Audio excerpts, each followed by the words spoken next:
नमस्कार दोस्तों। कभी आपने सोचा है, अगर इंसान के अंदर एक्स-रे विजन होता तो हमें एमआरआई मशीन की जरूरत ही नहीं पड़ती। लेकिन अफसोस, हम लोग सुपर हीरो नहीं हैं। इसलिए एमआरआई यानी मैग्नेटिक रेजोनेंस इमेजिंग हमारी मदद को हाजिर है। आज के इस मजेदार वीडियो में हम जानेंगे कि ये एमआरआई मशीन आखिर चलती कैसे है, इतना तगड़ा मैग्नेटिक फील्ड कैसे बनाती है और सबसे खास बात, ये 3D इमेज कैसे तैयार करती है। शुरुआत करते हैं एक चौंकाने वाले हादसे से। मुंबई के एक अस्पताल में एक परिवार एमआरआई कराने आया। एक लड़का गलती से ऑक्सीजन सिलेंडर लेकर एमआरआई रूम में घुस गया। उसे क्या पता था कि यह मशीन तो मैग्नेटिक फील्ड की भूतनी निकलेगी। अगली ही सेकंड वो सिलेंडर समेत मशीन की ओर खिंचा चला गया और दुखद रूप से वहीं उसकी जान चली गई। ये वाकया बताता है कि एमआरआई मशीन का मैग्नेटिक फील्ड कोई मजाक नहीं है। शायद आपने वो बड़ी क्रेन देखी होगी जो पुराने कबाड़ या बेकार कारों को बड़े मजे से उठाती है। उसकी ताकत करीब एक टेस्ला होती है। एक टेस्ला सुनकर मत सोचिए कि यह एलन मस्क की टेस्ला गाड़ी है। यहाँ टेस्ला एक यूनिट है जो चुंबकीय फील्ड की स्ट्रेंथ मापने के काम आती है। वो क्रेन आराम से किसी कार को उठाकर फेंक देती है। अब जरा सोचिए, एक एमआरआई मशीन 1.5 टेस्ला, 3 टेस्ला या 7 टेस्ला, कभी कभी उससे भी ज्यादा हो सकती है। तो एक तरफ है एक कार उठाने वाली क्रेन और दूसरी तरफ एमआरआई मशीन, जिसके लिए एक कार भी खिलौना साबित हो सकती है।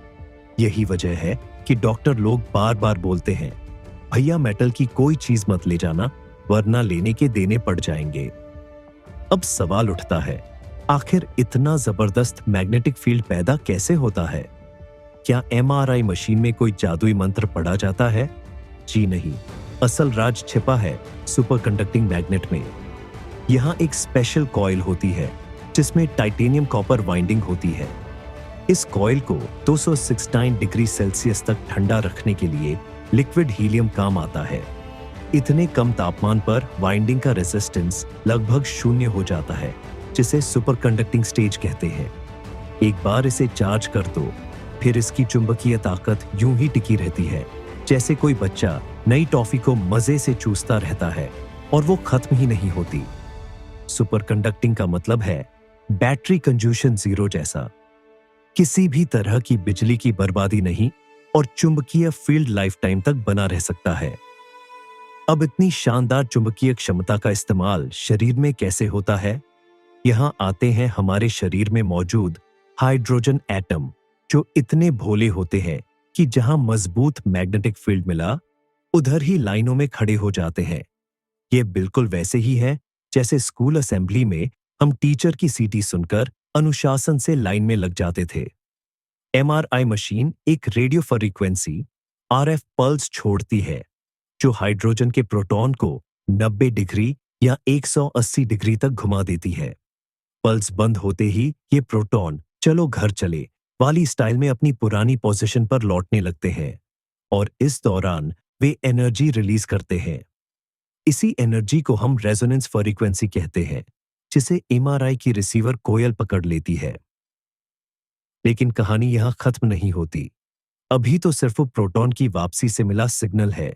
इससे हमें पता चलता है कि शरीर के किसी हिस्से में पानी, हाइड्रोजन की मात्रा ज्यादा या कम है। पर हमें एक 3 आयामी 3D तस्वीर चाहिए। इसी के लिए आते हैं ग्रेडियंट कॉइल्स। ये असली निंजा है। ग्रेडियंट कॉइल्स मैग्नेटिक फील्ड में बहुत ही हल्के हल्के बदलाव लाती है। ये बदलाव एक्स, ई और जेड तीनों दिशाओं में किए जाते हैं।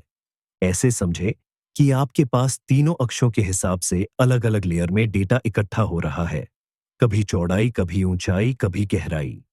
कंप्यूटर इन स्लाइसों को जोड़कर बनाता है एक 3D इमेज। इसे एक आसान उदाहरण से समझे।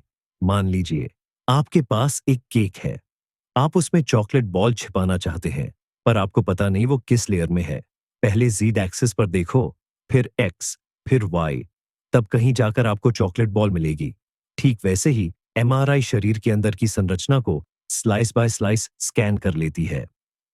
आप सोचेंगे कि इतनी महंगी और जबरदस्त मशीन का इस्तेमाल कहां-कहां होता है। सच कहें तो जगह जगह होता है।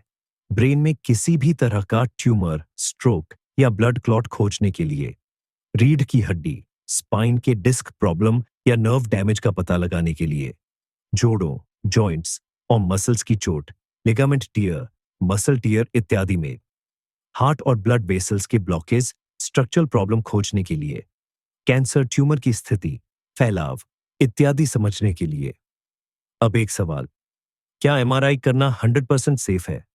देखिए, इसमें आयोनाइजिंग रेडिएशन नहीं होती, इसलिए एक्सरे या सीटी स्कैन की तरह रेडिएशन डोज का खतरा भी नहीं है। लेकिन भाई साहब, अगर आपके शरीर में कोई मेटल इम्प्लांट, पेसमेकर या स्टील रॉड है, तो डॉक्टर को जरूर बताइए, वरना एमआरआई का मैग्नेट आपको ऐसा खींचेगा कि लगेगा मानो किसी बॉलीवुड मूवी में विलेन ने बड़ी सी चुंबक चला दी हो। तो दोस्तों, ये थी कहानी एमआरआई मशीन की। कैसे इसकी सुपरकंडक्टिंग कॉइल 269 डिग्री सेल्सियस पर जाकर रेजिस्टेंस को जीरो कर देती है। कैसे ये हाइड्रोजन एटम्स को हिला डुलाकर उनकी एनर्जी रिकॉर्ड करती है। और कैसे ग्रेडियंट कॉइल्स तीनों दिशाओं में मैप करके एक दमदार 3D इमेज तैयार करती है।